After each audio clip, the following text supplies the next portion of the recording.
I'm a software developer, and I'm also Einsteinium coin developer and chairman of Einsteinium Foundation.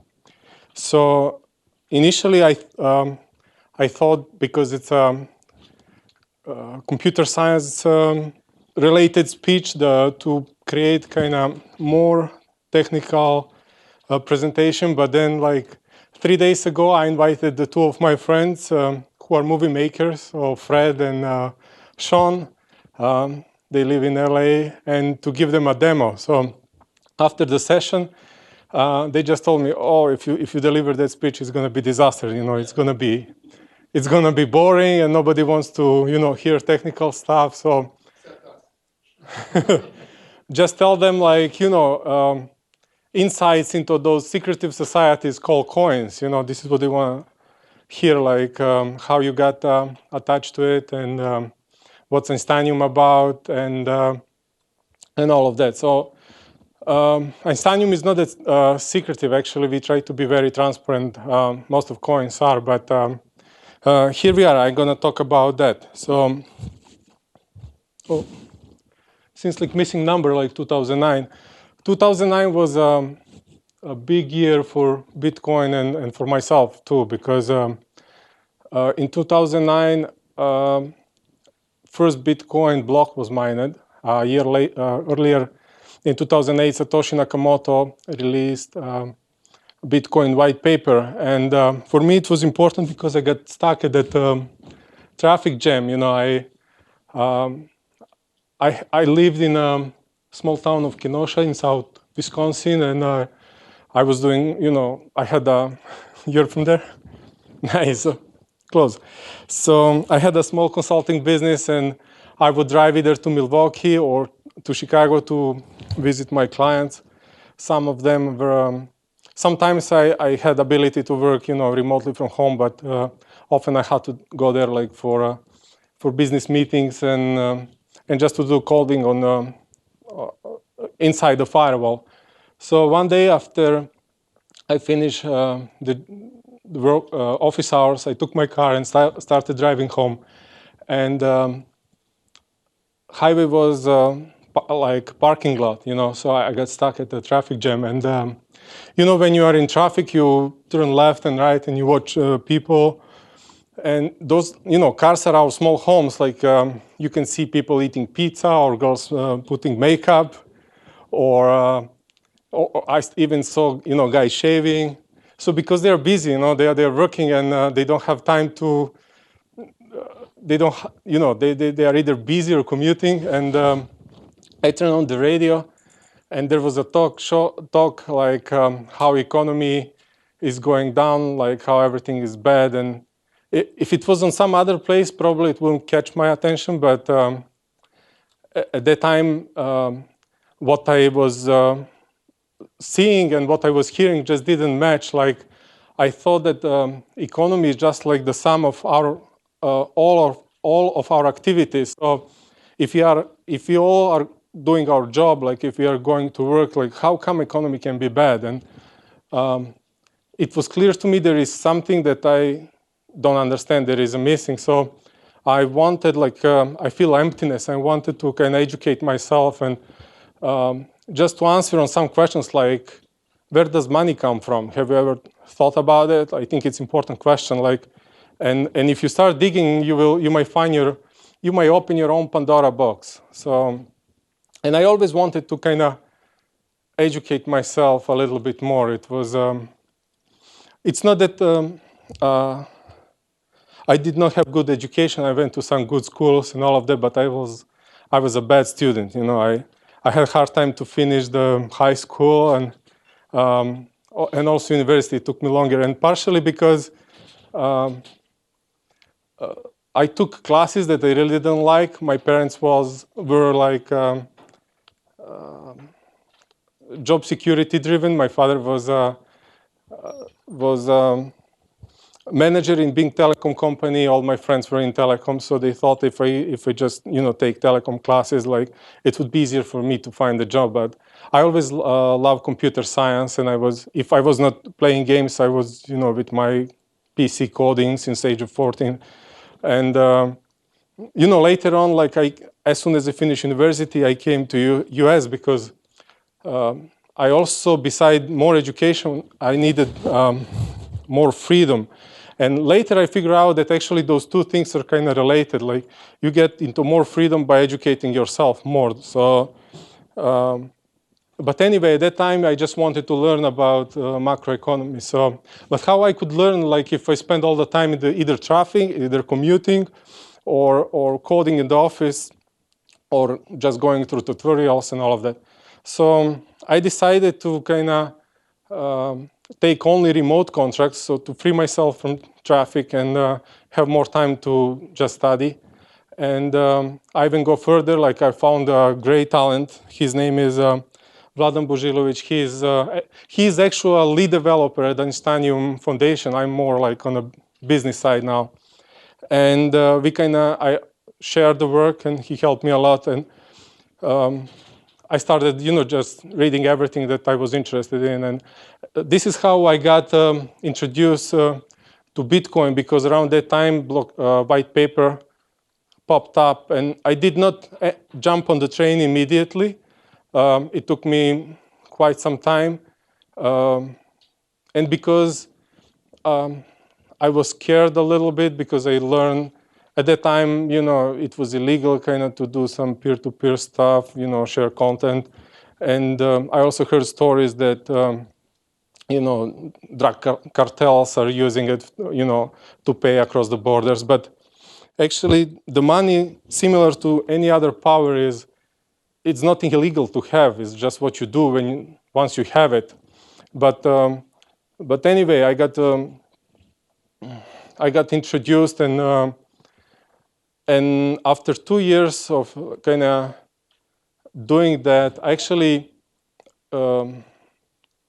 I feel that I need to do more. Just by reading stuff, it's not enough, because you always read things through other people's views. So I kind of decided to just fly back home to Europe, connect with old friends, and just talk to people at the streets, what's going on. So I flew there, and I travel a lot in Germany, Switzerland, just doing my research. And then in between flights, I caught an old friend. He's an accountant in London, and he just asked me if we can have coffee for 30 minutes. And then he came and we met, and he told me, like, I'm accountant in London, and there is that thing, Bitcoin, my clients start trading it. Nobody knows what to do with it. And at that time, like, I recognized that, okay, I had enough knowledge. And he told me it's a real thing. You can sell it, you can buy it, you can make money. So this is the time when I decided to get financially engaged and kind of, put my savings into it, because I was saving for like a down payment and stuff. And he also told me there is a great group of guys in Belgrade. They are kind of running a coin. They need some help. They need international experience. So let me introduce to them. And that coin was Gain Credits. So it was established by a group of, let me put this way, like experienced traders and some juniors developers, but they really lack like American corporate experience. And this is what I try to bring, to the team. And I started inviting more friends, and we start building community, and the whole market started picking up, and we had success. Like, we increased the price maybe 30 times, but we had a different vision where to go next, and we decided to break. So I exited, and when you exit the coins are like a sports club. You get emotionally attached. I needed some time after that, like for 3 months, just to see what to do next. I even tried to contact other coins. I wrote emails, but nobody wanted. They even didn't bother to kind of show, to reply. And I also, I knew a lot a lot of people in crypto by then I already met. And I met Joe Lausiere, who was kind of treasury at Einsteinium Coin. Now, Einsteinium Coin was launched in 2014. It was launched by literally a group of kids in Canada. And what they did, they just launched like 10 coins and waited to see if they get any response from the market. And they really did not have any skills to take it to the full potential. So they invited me, and initially I did not want to accept that responsibility because I didn't know anything about crypto in terms of, I was a good trader, but I didn't know anything about programming blockchain, because I don't know how it's now. Probably you have a lot of tutorials online, and it's different, but at that time we just had like source code, and I had to do a lot of reverse engineering. So for the next 6 months, me and Vlada were just trying to play with the code and to learn. And maybe 6 months after that, which is beginning of last year, we started delivering some stuff. Now, the core of the coin was kind of old, was corroded, and other coins had much better features. We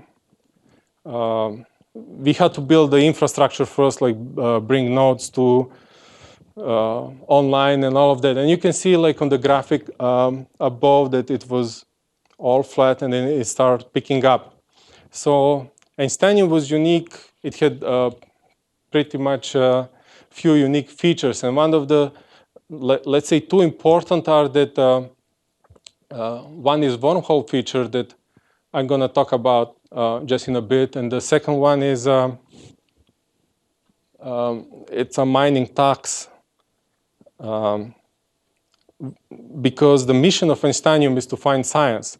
We believe that it's very important. Like, I feel sad every time I hear that budgets are cut for NASA and all of that. And we introduced mining tax. Anytime you mine Einsteinium, 2.5% go to Einsteinium Foundation.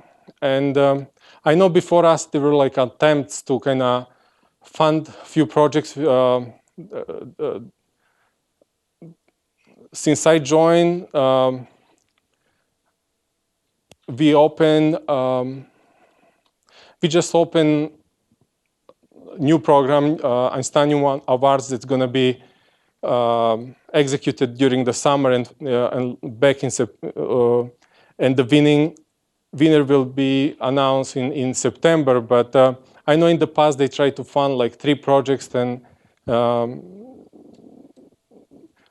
it's just that the value of the coin was, and the market cap was so low. So they had some success, but not completely, like not what we want to do. So just to go next, we had that. Let me go back to that wormhole feature. So beside the tax mining, there was an interesting feature, and that feature is about next. Usually you get rewards with each block that you mine.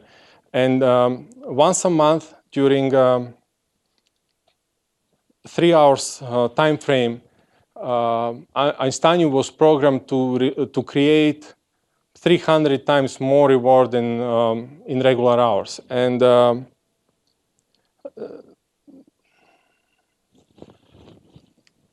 that feature was, the idea behind it was kind of to credit loyal miners. But you see, when price start picking up, the abuse start picking up also. Because what was happening is that even it's supposed to be a random function, because everything is open source. People could do reverse engineering and to figure out when it's happening, I actually just throw enormous amount of hash power, like right that moment, and just pick the bounty. So for example, if we are about to release like a million coins per month, just during that period of time, we would release like 500,000, and the guys with the most equipment would take everything. So, and then it was okay till we had like one miner, but some other guys actually figure out the same thing, and they start competing. And then what was happening is that we had almost like casino every month. We had enormous hash throwing at the network. So for example, our regular hash rate would be about 10 gigahashes, and it would go up to 4 terahashes, which is equivalent to big coins like Litecoin. Like the whole mining world would come to Einsteinium every month. And that caused a lot of problems. Like, after they leave, the difficulty level of the network was so high that it was very difficult to mine next block. If there is no blocks to be mined, it means the transactions are stuck. So which means like when I send you coins, you're gonna wait till miner finds the block to kind of process that transaction. And not only that, like we had more trouble. Like miners would start getting more and more creative about what to do next. And for example, they would go even offline and then mine coins and then come back online, kind of try to bypass others, because mining is all about competing for the longest chain. It's Einsteinium is proof of work coin, and basically what's happening, whoever has the longest chain, it means it has the how to explain. Others follows, because miners go through loop and they try to find new block and get money for mining. But if somebody else finds the block, they listen and they come and they confirm. And if the block is right, then they move to the next block and start mining the next one. So what was happening during that period of time, when guys with the longer chain come back online, all mining blocks on the online chain get canceled, like rolled back. And it means that, and we had situations where even like 800 blocks were rolled back. It means next that if for example, in that period of time, you send money to exchange, and let's say you exchange Einsteinium for Bitcoins. Actually, you sold Einsteinium, and exchange give you Bitcoin. If transaction rolls back, it means that the coin never arrived to exchange from your Windows wallet. And what it means for exchange, they give you Bitcoins, they give you some money, but they never received Einsteinium. So we had to kind of reimburse them for that period of time, and it was really bad. Like the exchanges don't like that, but they did support us, because Einsteinium stands for good cause, for funding science, and so Bittrex and Poloniex, they really support us. And you can see it last summer. If you take, we had to remove that feature quickly, and it was hard task, because during the release, if we make any error, we could cause that people lose money, and exchanges lose money, and we had to be very careful. We tried to release for 3 times. First 2 times we had to cancel because we did not execute enough tests, and third time when we rolled new release, it created enormous interest. The price of the coin went like 30 times, and market cap peaked to 600 million. So just to go to the next slide.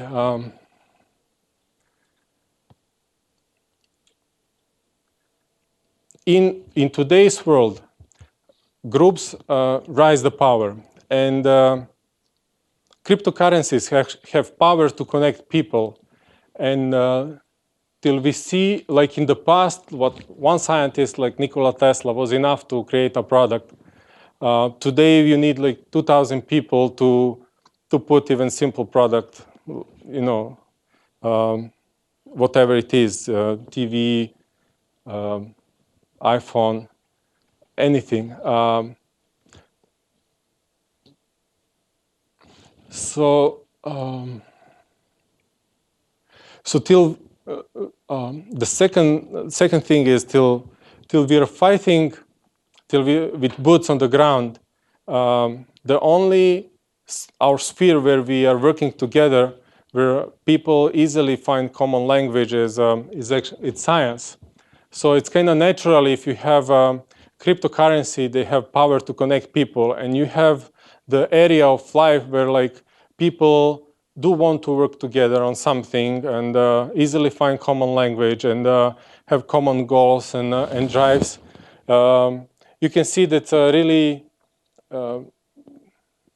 natural that the crypto and the coin is good to do some crowdfunding, and especially our mining tax is not enough to support project. It's only a little portion. So just recently we introduced crowdfunding into process of supporting projects. We are working on the website, supposed to come in June.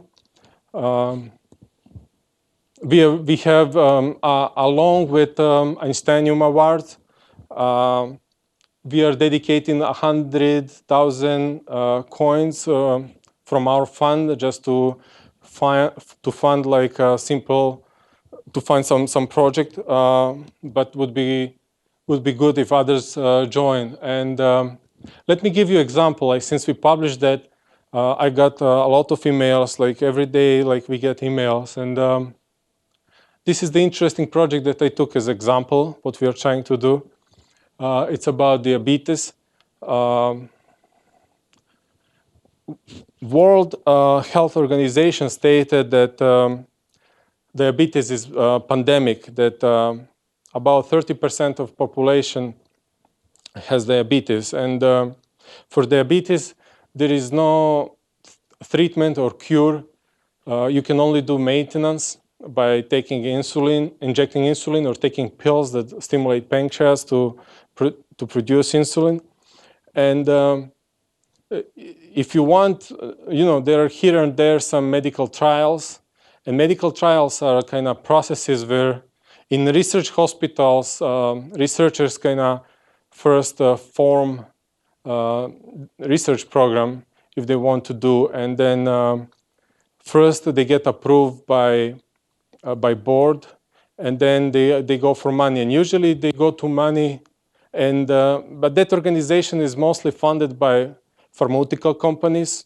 So if they give money for research, they give under two conditions. One is that you need to use immune suppressed drugs during procedure, and the second is that you have to buy stem cells from certain sources. And those guys from Bahamas, they contacted us, and what they do, they create. So Global Cell Med is an international biotech company that specialized in medical treatments. They have business in Bahamas. They want to come into US. And what's unique about them is they do treatments just differently. You can go to Bahamas, and they, and what's different, let me tell you, there are two differences. One is they don't use immune suppressed drugs, and the second, they use patients' own stem cells. And for example, if you want to get treated, you can fly there, and then for the first 4 days, they inject you filgrastim, and to boost stem cells in patients' bodies. And then 4th day, they put you on sleep, and then they pick stem cells from marrow bone and hip bone. They don't grow them. They just return you right away into vein. And what happens is that those stem cells, they go all over the place, and they know how to fix your body. And because pancreas is a kind of place where, diabetes needs more, they go to pancreas and fix. And what they get as result is that they have 78% positive effect, like affected, and 50% of their patients did not even need insulin after that, and the rest just needed much less. And then they did it like some research since like 5 years ago, and they still have those patients still did not come back. I mean, you can repeat the treatment multiple times, but it's almost as a permanent fix. Now they need to come in US, and they need funds. They need funds to get approval from Food and Drug Administration because FDA treats new protocols as new medicines, and they need to submit enough data from local, from inside US, and they need money to just contract with hospitals to start trial. If they manage to go through all of this, they're going to be the only business that kind of treats people this way, and they have also a patent number. So they turn to us, they ask us for like funds, and we can help them. So we're gonna run campaign about this thing. So, and this is where we come to the kind of the title of this topic, which is like democratizing research funding. We don't have to wait for government or institutions to give money to researchers. Like we now have tool to organize ourselves. Anyone can pick $100 and donate to such a research. The good thing is like what is the difference between kind of what we do and what let's say other organizations do? It's because we work with cryptocurrencies and not with fiat. And cryptocurrencies have market cap. Einsteinium has a market cap of 250 millions. It means that as we fund those projects, the value of currencies goes up. So it also means when if you donate money to some, while you are donating money to other projects, you are also helping this one. So everyone benefits, And my friends also often ask me like, okay, it goes up, but at some point it goes down. So how you explain that? So what I usually say is that, I put like my savings into it, but you don't have to, like you can put, not in the project specifically, but in cryptocurrency, like you deal with a small percentage of your budget that you can afford to lose. And it's not that they are working purely on cryptocurrency. They also have like a fiat budget. So a tiny portion that we can all afford actually can make a big difference on the bigger scale. So besides crowdfunding platform, it's a currency like any other currency. So we work on many other products. And just recently, we released something that we call Vcash application. The idea behind the application is like to spread the coins easily around, just to give, because it's in last year, it became really complicated to get into cryptocurrencies, like exchanges introduced know your customer procedures, and when I need to explain my friends how to buy something, it takes time. So the idea for this application is like to easily install on our phones, and then when we exchange money, mostly is like at the bars and for gifts, for birthdays, and I did not bring other screens, but you can easily pick your friend and you can send something as a gift, like you can send kids in school can send love or flowers, and then we attach coins to that item, so when it arrives, they get money for real. And then it also has all kinds of features like for invoicing customers and locating venues that accept coin or where they can buy coin, because in some other countries they don't have online banking, and they do everything with cash. They buy phones, they buy minutes for phones on some small kiosks. So the application is made for those countries too. The guy at the picture is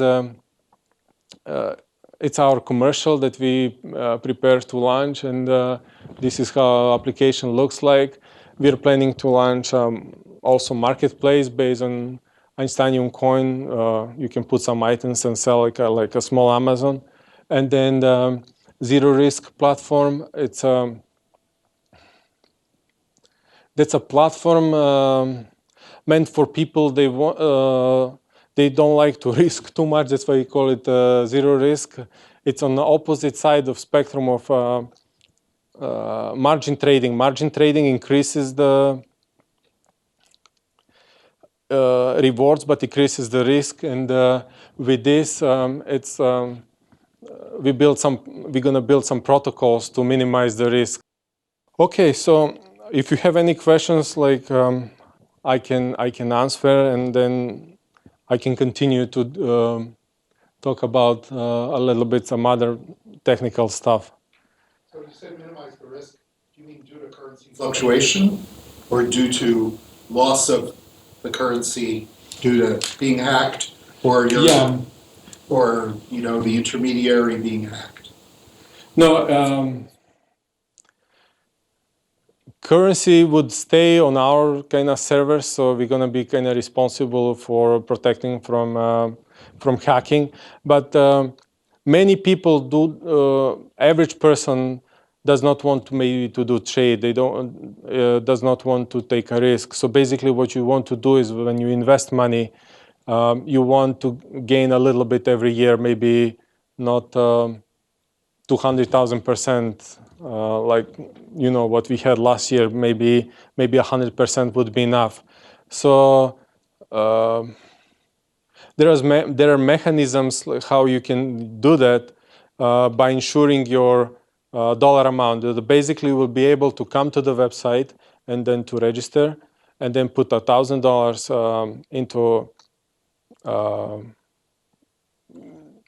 into deposit, and pay maybe $50 kind of insurance, and then we guarantee, not we, but let's say the partner, the insurance partner that we might partner with can guarantee $900. And we enter into contract, let's say for 3 months, and if 3 months, if price is lower, then you get your $900, but if it's higher, you have opportunity to kind of lock into next contract, and then again insure $1,300 for $55, and then go into the next step. So something like this. Sorry, are you saying you convert to a fiat currency, dollars, or you? We don't, because we don't have money transmission license, but we are talking to businesses they do have, and thinking about launching product like this. It's on roadmap. It's not in production, but we are kind of just building concepts around it. I can cover. I can go through basic blockchain concepts and explain how does it work. Yes. So the very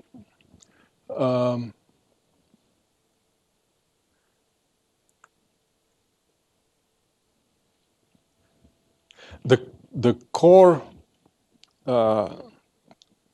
element is in every blockchain is that ledger file. Basically, it's a data structure. It's a list of transactions.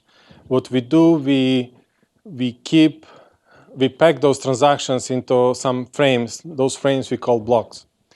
So transactions are packed for Bitcoin in each 10 minutes into blocks, and on Einsteinium it's 1 minute. So we are in that regard like faster currency.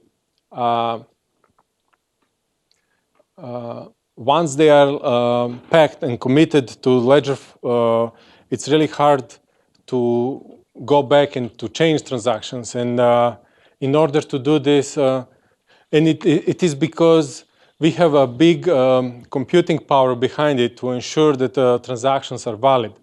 So the second concept of blockchain is peer-to-peer network. So those wallets that kind of maintain that ledger file, they are all connected to each other. Maybe not to each other, like each node is connected like to 100 other nodes, and they all have the copy of ledger. That's why we call it distributed ledger, because it does not sit on one place but on many places.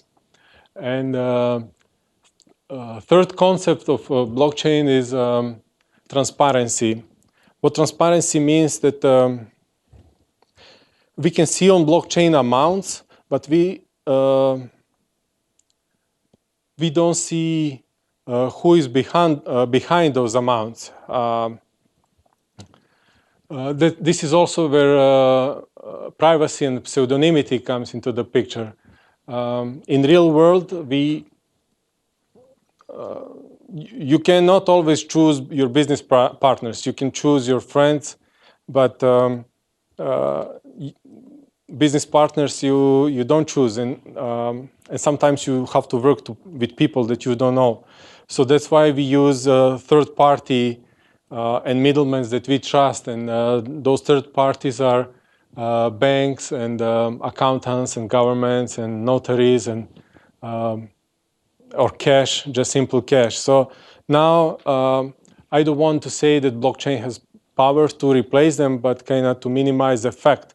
Now we have mechanism in place where we can send money directly to each other, and there is also a mechanism where we can check everything. We can check all balances, and those principles, like even though Bitcoin was released in 2009, those principles were known even before 2000, and even earlier. But what was missing was the computing power. And just recently, we got powerful computers, and the network is very secure. You ask about hacking, and you can hear the stories about that exchange going down, or this exchange got hacked. Those exchanges are banks that kept a wallet open. The underlying Bitcoin protocol is very secure. It's never been hacked. And why it's so secure is it because currently because there is a huge computing power behind it. It's the whole Bitcoin network kind of spends 45 terawatt hours. And it's enough to power like 5 million homes in US or the whole country of New Zealand. Many people complain about that. And that's why they try to kind of figure out new methods and mechanisms, like if we can do it, cheaper. And and I have a slide that talks about other consensus mechanisms like proof of stakes that kind of spend much less power. But I have to ask you one question. If we kind of take out all those middlemen, if you don't have to pay lawyers and courts and people with guns to ensure our business and transactions, then we have to pay something. And what we are paying is the electricity. So I think it's still cheaper to pay electricity than people with guns. And I kind of touched at irreversibility, which means there is a power that kind of ensures that it's really it's not easy to kind of cheat the system and corrupt transaction and do something. So there is power in place. And then there is also programmability as a concept, which means you can program currency, you can build your business logic into blockchain, and I'm trying to remember maybe some good example, but currencies are just one application of blockchain. Those are all blockchain principles, which means that you can use blockchain for some other stuff. For example, for voting, for public accounting. Those pieces of those elements can represent anything else. It can represent kilowatt hours, and then you can build your applications on top of blockchain. They can be triggered by events into the wallet. So as soon as you receive payment, you can do something else, and you can even roll your logic like from your application into blockchain. So all principles that we use in programming anyway. And just to go further, so I want to cover hashing, and then to show you how blocks look like, and then transactions, mining, and what forks are. So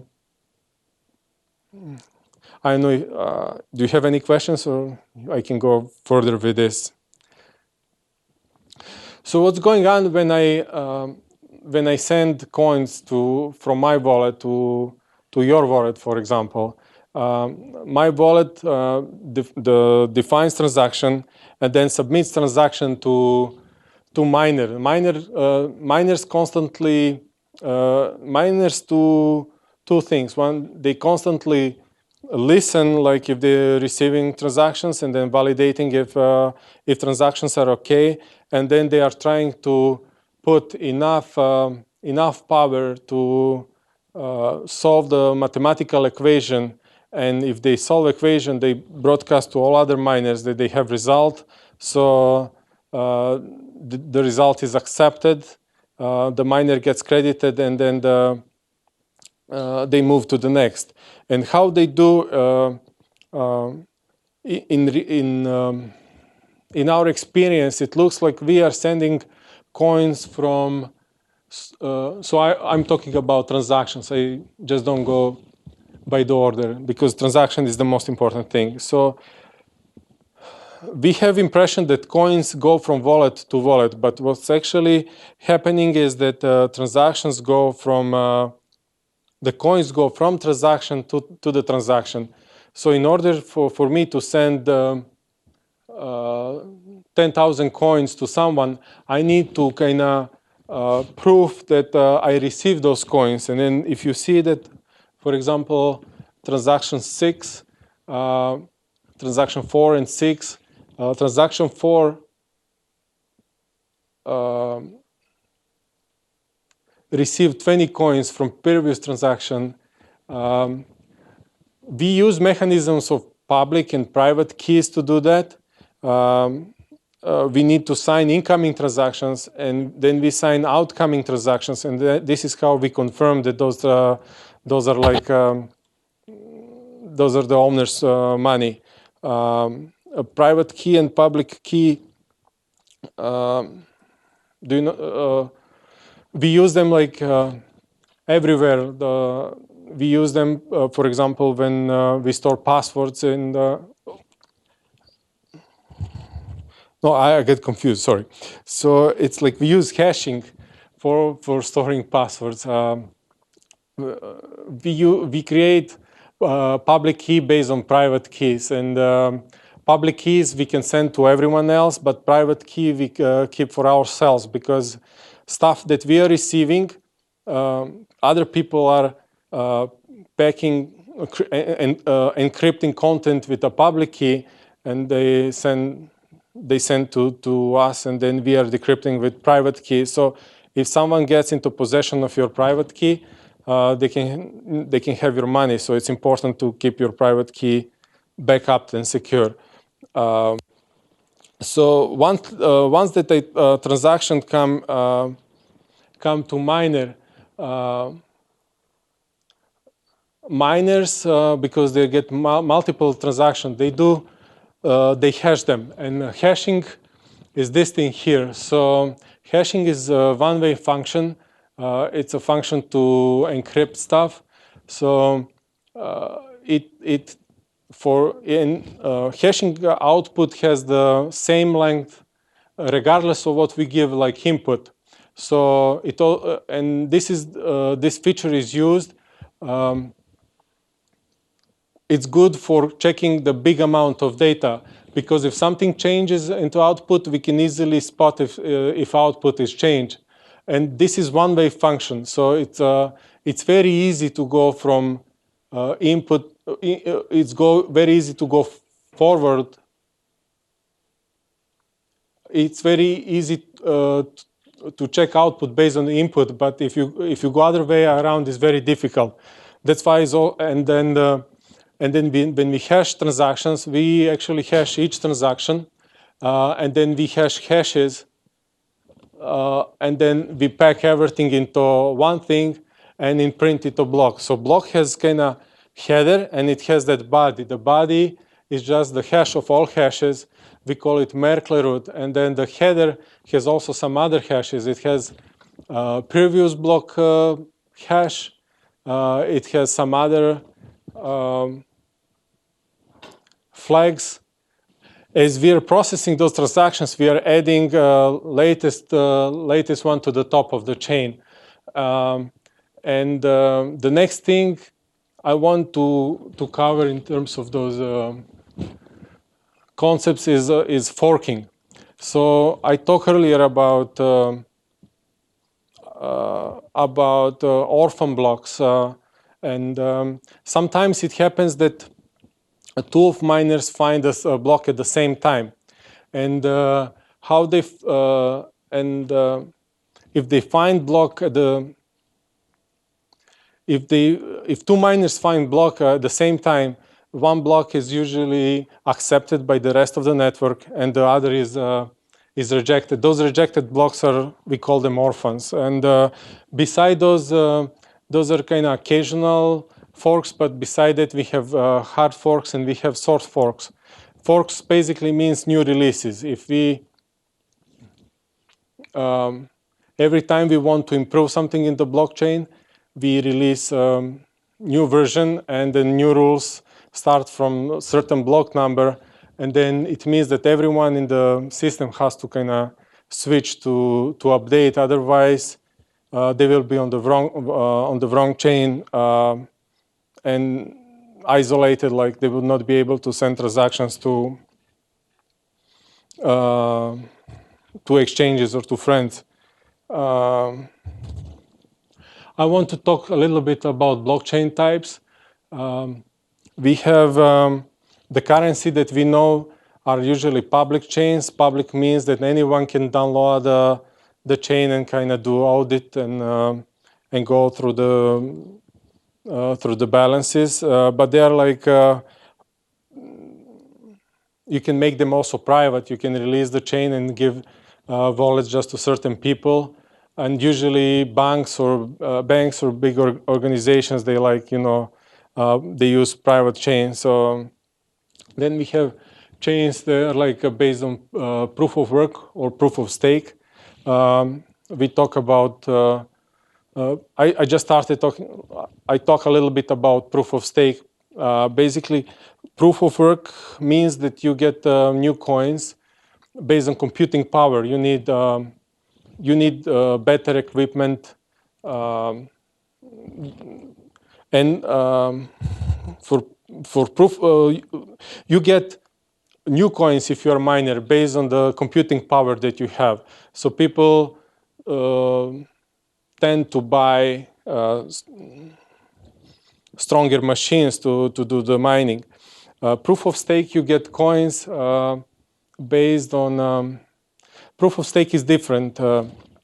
If you, the biggest criticism for proof of work is that it spends a lot of energy. So they figure out that instead of, because everyone is competing to find a new block, we spend like all the energy, and people figure out, let's say, let's not let everyone compete. Let's delegate a one node in the network that's going to be chosen to validate blocks and transactions. And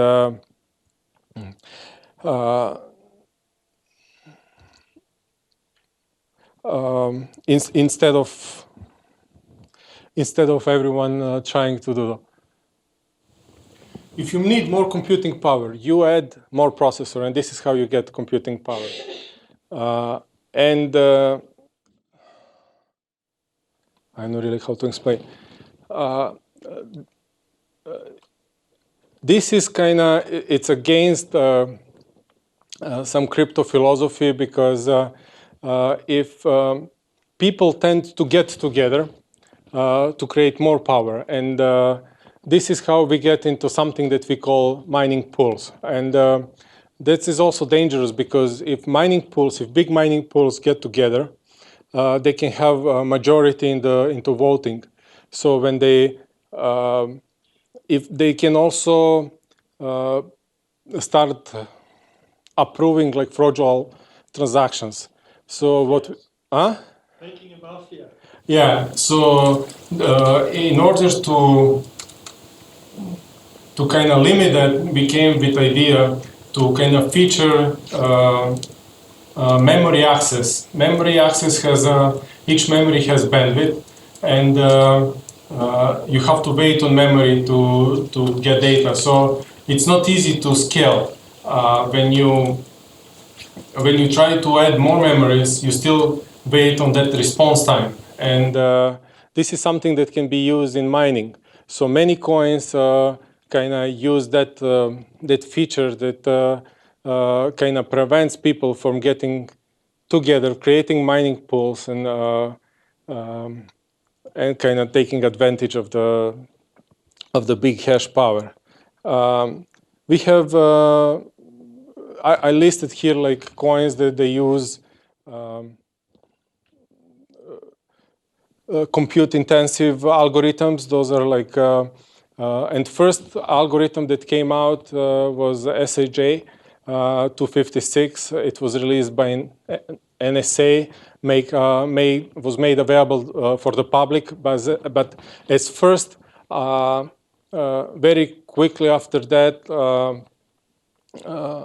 ASIC machine came out, and so then people moved to the next, which was a script. Script for algorithm was for quite some time very popular. That's why I saw maybe 500 coins on the list using script algorithm, including Einsteinium, Litecoin, and others. But script algorithm also got infected by ASICs. And then on the other side, we have those memory-bound algorithms. For example, Ethereum, Ethash is using it, and then a bunch of privacy coins like Kryptonite, Monero, and others. So it's very difficult to create ASICs for memory-bound machines.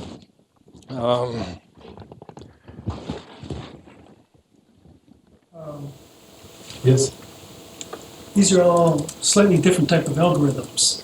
If I'm trying to, I don't know anything about this, but if I'm trying to process a ledger or anything, do I have my choice of algorithms, or do I have to use the algorithm that comes with it, or? No, the coins choose algorithm. No. You don't use as a miner like algorithm. It's the coin developers, they define the algorithm, and then coin is released, you download source code, and you try mining. There is also separation on coins versus tokens. Just lately, tokens became very popular. Tokens are just representation of any asset. We are talking about tokenizing economy now because we live in a limited world, and then we can tokenize any asset. Usually, tokens are used to represent stocks in the company. That's why our legislation is after them. It's very easy to create a token. You don't need your own chain. You just need to follow the template and release the token. In that regard, you have less flexibility what you can do with it. If you want to release your own coin, you have to kind of dig deeper. Question over here. Yeah. If you would have a cryptocurrency with no privacy guarantees, would that simplify the algorithms? It's a good question, and this is actually what I was going to say next. And this is since for the first time I'm going to announce that at our organization we make the decision and actually start taking steps to build some mechanisms and features inside our coin that will actually favorize and actually feature transparency, because I think it's important. This is, I said, like there are like multiple unique things about Einsteinium. This one will also bring us uniqueness because most of the coins will be on other side of the spectrum, and I'm pretty sure that we're gonna face some criticism about that because it's kind of anti-crypto, because people in crypto like privacy and pseudonymity, and but it's okay. Like there are plenty of coins that they kind of force that. We want to, until privacy and pseudonymities are essential to satisfy, like to protect our basic freedoms, especially when we exchange value. I think transparency on other spectrum is very important because it brings it can help to bring corruption down, and especially with what we are trying to do with Einsteinium, we want to bring corruption down and increase the trust in areas where we need the most, which are crowdfunding, philanthropy, charity, even politics. So we're going to work on that. We're going to build features and very quickly, maybe within 4 to 6 months, release chain that's going to be leading into that area. Actually, we'll be only one, but if other coins join, then we'll be leading toward that direction. Because I think there are many questions asked about the future of the currency, and you can see some even big figures like stating different things about crypto, but I think no one questions blockchain, and I think what we try to do, we can with transparency, we can definitely create more fair and honest world. So, just to give you what we are trying to do is just to give you one fact. Like according to Giving USA, Americans alone donated 390 billions in 2017 last year. So with the market cap where we are, which is like $70 million, I think it brings tremendous opportunity for Einsteinium to serve such industry. So, I would invite you to join. You can join and join us. We are open.